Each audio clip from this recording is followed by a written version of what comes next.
Hello again, Miss Gilmore, second graders. This is Mrs. Frank, and I'm going to continue reading Appleseed Farm. We are now at the second section, chapter 6, and this one is called An Orchard is Planted. Next morning, a redbird awoke Ada. He was singing very close to the house. Cheer, cheer up, cheer up, cheer up.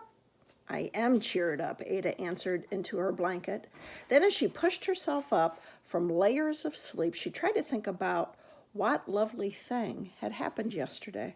She glanced around the room. Everything was just as always. Ned was on a shakedown in the corner. Her parents were still sleeping in their great four-poster bed, and that was all. But then her thoughts cleared and she sat up quickly. But there was no one in the room except for the family. There was no Johnny Appleseed at the hearth. For an awful moment, Ada feared that it was all just a dream. Swiftly, she threw back her covers, dressed herself, and tiptoed across the room. If Johnny Appleseed was real, she was going to prove it. The latch on the door was loosed, which was hopeful. She swung the door open and stepped out into the dewy morning. There was no one in sight. Still, if he was real, Ada thought she knew where to find him. She ran down to the spring, and sure enough, there he was. He had done his washing, for his burlap shirt was flapping from a tree branch. There he sat, dressed only in his faded overalls, reading aloud from his small black book. "Make a joyful noise unto the Lord," he chanted. Ada stood very still, for she knew that he did not want to be interrupted.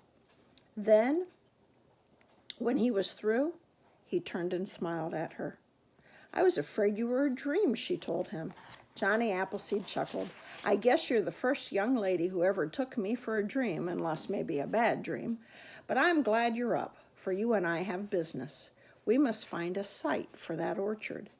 So Ada and Johnny Appleseed tramped around looking for the proper place for the new orchard. "We want a level space," he told her, "one that you can see from the house, but not too far from the stream, for you'll have water. You'll have to water the plants this summer. When they're full grown, they'll take up a better part of an acre.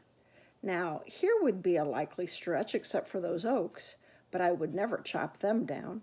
They would have ruled these parts for half a century." At last he found a place that suited him. "We'll stake it out the way settlers do," he said. "These sticks will mark our boundaries. Then we'll go back and put in our claim with your father." Breakfast was ready when Ada and Johnny Appleseed returned to the cabin. After the family had eaten, they all went out to see the place which they had chosen for the orchard. "So it's all staked out," Tom Bartlett said to their guest. "I don't even know why you bothered to show it to me. You and Ada always settle everything by yourselves." But he was joking today, and to prove it, he stayed to help clear the field. There was plenty for everyone to do, for there were some small trees to come out and bushels of weeds to be pulled up. When the field was well cleared, the men built a fence around it with logs and brush to keep the wild animals out. Next, they turned the earth. Finally came the thrilling act of putting in the seeds. To Ada, it seemed a miracle that her small sack could hold the makings of an orchard, that each of those black seeds might someday unfold into a tall, many-branched tree. And here's a picture. And it looks like it would be Ned and Ada, and the caption at the bottom says, "Ada herself planted the last seed."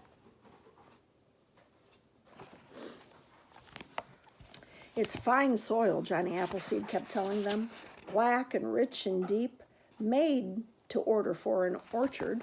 Remember that if you grow discouraged and begin to wonder if you will ever get your apple trees." When Ada herself had planted the last seed, they all went down to the spring for a cold drink. For a few moments, they rested under the elms. Mrs. Bartlett looked back at the newly cleared field. "Working together makes people forget themselves," she said. "Yesterday, the future looked black, but today I'm looking ahead to the time when those trees will be in bloom." She took a deep breath. "I can almost smell their fragrance." Tom Bartlett laughed. "There will be plenty of hard work before we can smell any blossoms," he reminded her. "I won't mind the work," Ned said, "not if it brings apple pies." Ada was not thinking of pies. She was thinking of something Johnny Appleseed had said, how an orchard could make a farm into a real home. Planting this orchard had changed them all, she thought. They knew now that this was their home for keeps, and they started to make the best of it. Ada looked at Johnny Appleseed and smiled. And that was a shorty, but chapter 6 said the orchard is planted. I'll read back some more. Hope you tune in.